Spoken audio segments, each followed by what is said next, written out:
Guys, അപ്പോൾ ഈ നട്ടപ്പാതിരയ്ക്ക് നമ്മൾ എങ്ങോട്ടാണെന്നല്ലേ, വേറെ എങ്ങോട്ടുമല്ല, നമ്മളൊരു സിനിമയ്ക്ക് പോവാണ് കേട്ടോ.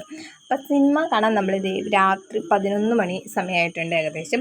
നമ്മൾ പോയിക്കൊണ്ടിരിക്കുകയാണ്. നമ്മൾ ടിക്കറ്റ് ബുക്ക് ചെയ്തിട്ടുണ്ട്. അപ്പോൾ എല്ലാവരും ഫാമിലി മൊത്തമാണ് പോകുന്നത്. അപ്പോൾ ബാക്കിയുള്ളവരൊക്കെ ഓട്ടോറിക്ഷയിലുണ്ട്. ഞാനും നന്ദും വിഷ്ണുവും കൂടെ സ്കൂട്ടിയിൽ പോവാണ് കേട്ടോ.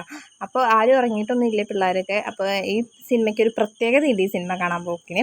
അതായത് പിള്ളേരുടെയൊക്കെ ഫസ്റ്റ് സിനിമ കാണലാണ് കേട്ടോ. അവർ ഫസ്റ്റ് ടൈമാണ്. എൻ്റെ മോളൊക്കെ എക്സ്പീരിയൻസ് ചെയ്യാൻ പോകുന്നുണ്ട് തിയേറ്റർ വ്യൂ.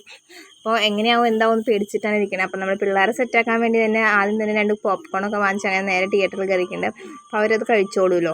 അപ്പോൾ വലിയ കുഴപ്പമൊന്നുമില്ല. ഇനി സിനിമ തുടങ്ങുമ്പോൾ എങ്ങനെയാവും എന്താവും എന്നൊന്നും അറിയില്ല. ആ ഒരു ടെൻഷനിലായിരുന്നു. അതായത് ഇൻ്റർവെല്ലായപ്പോൾ പോപ്കോൺ വാങ്ങിച്ചു. പിന്നെ ഞാനൊരു കോഫി കുടിച്ച് അങ്ങനെ ഇരിക്കുകയാണ്. അപ്പോൾ പിള്ളേർ വലിയ കുഴപ്പമൊന്നും ഉണ്ടായില്ല. എൻ്റെ മോള് ആദ്യം ഒരു അലമ്പൊന്നും ഉണ്ടാക്കിയില്ല, കരച്ചിലൊന്നുമില്ല. ആൾ സിനിമ കണ്ടു കുറച്ച് കഴിയുമ്പോൾ ഉറക്കം വന്നപ്പോൾ ഉറങ്ങി. കുഞ്ഞപ്പനാണ് ഇത്തിരി സൗണ്ട് പേടിച്ച് കുറച്ച് നേരം കരഞ്ഞത് സൗണ്ട് കേൾക്കുമ്പോൾ.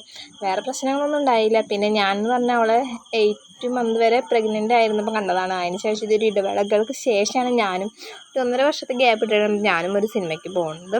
അപ്പോൾ സിനിമ വലിയ കുഴപ്പമുണ്ടായിരുന്നില്ല. തുടരും ആയിരുന്നു, വലിയ കുഴപ്പമുണ്ടായിരുന്നില്ല. അങ്ങനെ നമ്മൾ വീട്ടിൽ തിരിച്ചെത്തിയിട്ടുണ്ട്. 2:58 AM ആട്ടോ വീട്ടിലെത്തിയിട്ടുണ്ട്. ഇനി നമുക്ക് നേരെ കിടന്ന് ഉറങ്ങാം എന്നേ ഉള്ളൂ. നമ്മളെല്ലാം സെറ്റാക്കിയിട്ടാണ് പോയിട്ടുണ്ടായിരുന്നത്. പിന്നെ നാളെ സൺഡേ കാരണം ലൈറ്റ് ആയിട്ടാൽ മതി. അപ്പോൾ ഇന്നത്തെ വീഡിയോ ഇത്രയുള്ളൂ. എല്ലാവർക്കും ഇഷ്ടപ്പെട്ട ലൈക്ക് ചെയ്യുക, ഷെയർ ചെയ്യുക, സബ്സ്ക്രൈബ് ചെയ്യുക. മറ്റൊരു വീഡിയോ വരുന്നതായിരിക്കും. ബൈ.